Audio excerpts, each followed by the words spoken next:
Bonjour et bienvenue dans notre première interview de la série Et si la ville. Simon, tu es fondateur de Plateau Urbain et Aude, cofondatrice de Label Friche. Et on voulait un peu échanger avec vous sur les différentes modalités, les différentes pratiques de l'urbanisme transitoire, sachant que cette question du temps, c'est un sujet important pour la fabrique de la ville. Aude, est-ce que tu peux en quelques mots nous expliquer ce que fait Label Friche? Oui, bonjour. Alors je suis effectivement cofondatrice de l'agence Label Friche qui est spécialisée dans la programmation, particulièrement dans l'urbanisme transitoire. On accompagne aussi les pratiques d'innovation sociale et territoriale comme la création de tiers-lieux, la concertation citoyenne. On utilise des lieux qui sont inoccupés. Et donc l'objectif, c'est de permettre à tous les citoyens de participer au processus de création de la ville, d'expérimenter un projet et de monter une activité collectivement. Simon, du coup, Plateau Urbain. Plateau Urbain, c'est existe depuis 2013. On est une coopérative de 26 collaborateurs. Notre métier, c'est ce qu'on appelle l'occupation temporaire solidaire. Donc, c'est-à-dire qu'on va travailler sur essentiellement du bâti tertiaire, voire d'activité, afin de monter des colocations d'activités.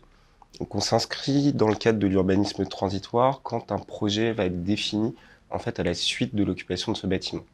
Parfois, en fait, on va être juste sur des restructurations de lieux, type transformation en hôtel, où en fait, on ne pourra pas qualifier réellement notre action d'urbanisme transitoire. Et ces appels à projets, là, ces nouveaux appels à projets que nous on accompagne souvent avec Algoé, comment vous les percevez par rapport à votre pratique?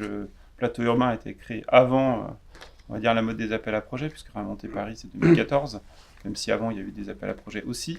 Est-ce que pour vous, c'est quelque chose qui stimule la commande, qui vous donne des perspectives et qui vous permet finalement de vous intégrer dans des équipes, ou est-ce que votre présence de l'équipe sert parfois de caution, un peu comme une étiquette, et cocher une case qui est celle de l'urbanisme transitoire? Ce que je retiens, c'est que réinventer la vente de charges foncières, c'était quand même hyper intéressant et ça a permis de mettre le focus sur quelque chose qui était vraiment marchand juste avant.